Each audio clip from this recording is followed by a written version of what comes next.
Ahora vamos a hablar sobre las reacciones a medicamentos que incluyen el eritema multiforme, el síndrome de Steven-Johnson y la necrólisis epidérmica tóxica.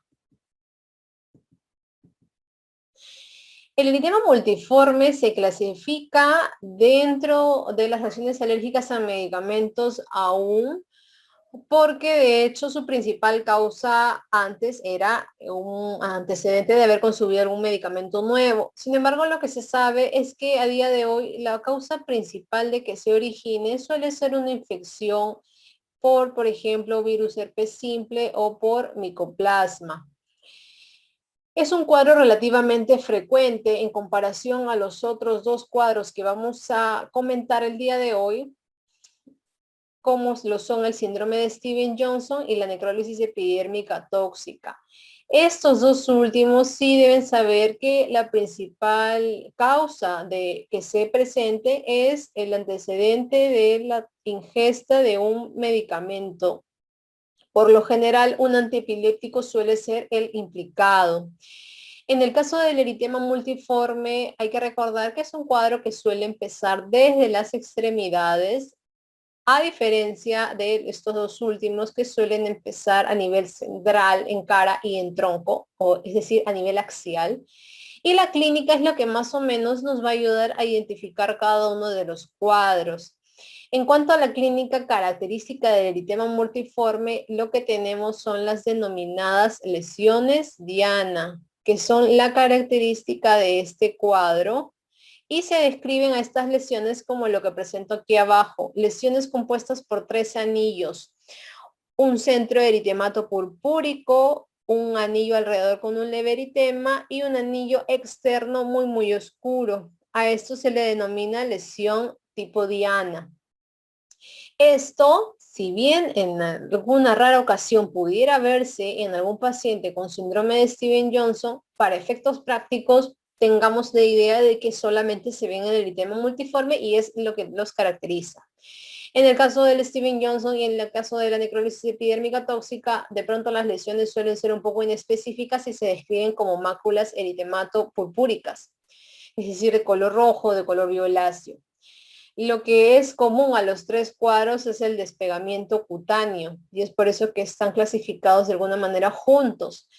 Sin embargo, el porcentaje de despegamiento, que es difícil obviamente medirlo, es menor al 10% en el eritema multiforme, pero también es menor al 10% en el Steven Johnson y sin embargo en la necrólisis epidérmica tóxica es mayor al 30%. Del 10 al 30% del despegamento cutáneo correspondería a lo que se llama overlap síndrome de Steven-Johnson, necrólisis epidérmica tóxica. Pero de repente hasta ahí, pues es difícil identificar cuál es cuál con respecto a los cuadros. Sin embargo, lo que nos va a ir marcando la pauta de que es uno u otro cuadro es qué tan, digamos, dificultoso es el cuadro para el paciente o qué tanto compromiso tenga el paciente. Si bien también los tres potencialmente comprometen mucosas, lo cierto es que en el eritema multiforme solo una o dos mucosas suelen ser las afectadas y en cambio en estos dos últimos por lo menos hay tres mucosas afectadas.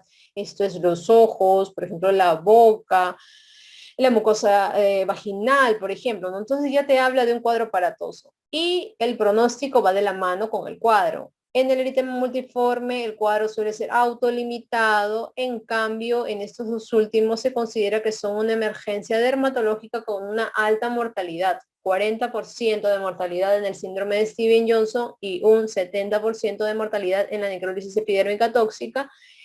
Y yo creo que aquí está otra de las características que van a ayudar a identificarlo y es que el eritema multiforme finalmente es un cuadro que va a comprometer la piel del paciente con estas famosas lesiones Diana y las mucosas, como les dije, uno o dos, nada más. Es un paciente que está sano, que está estable, que no necesita UCI.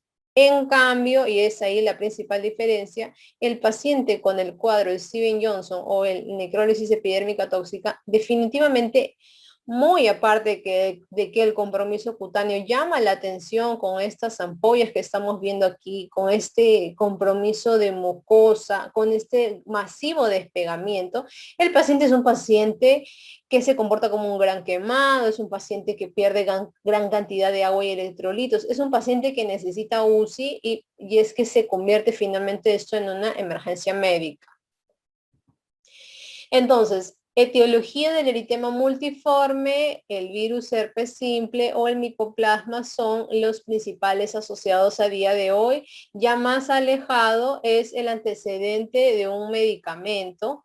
En cambio, en la etiología del Steven Johnson y del NET sigue siendo la primera causa el consumo de nuevos medicamentos, sobre todo los antiepilépticos, que son los principales implicados y que nos va a de alguna manera permitir diferenciar los cuadros. En el caso del eritema multiforme, las clásicas lesiones diana las vamos a ver en este cuadro y con eso vamos a obtener finalmente el diagnóstico de este cuadro. Y el despegamiento cutáneo, acuérdense que lo tienen todos. La gran diferencia es el porcentaje en el que tienen el despegamiento cutáneo cada uno de los cuadros. Si bien en el caso del eritema multiforme y el Steven Johnson, ambos porcentajes se superponen, claramente el paciente con eritema multiforme es un paciente estable, que solo va a tener su compromiso en la piel y un par de mucosas, y el paciente con el Steven Johnson es un paciente que además de tener el compromiso de la piel,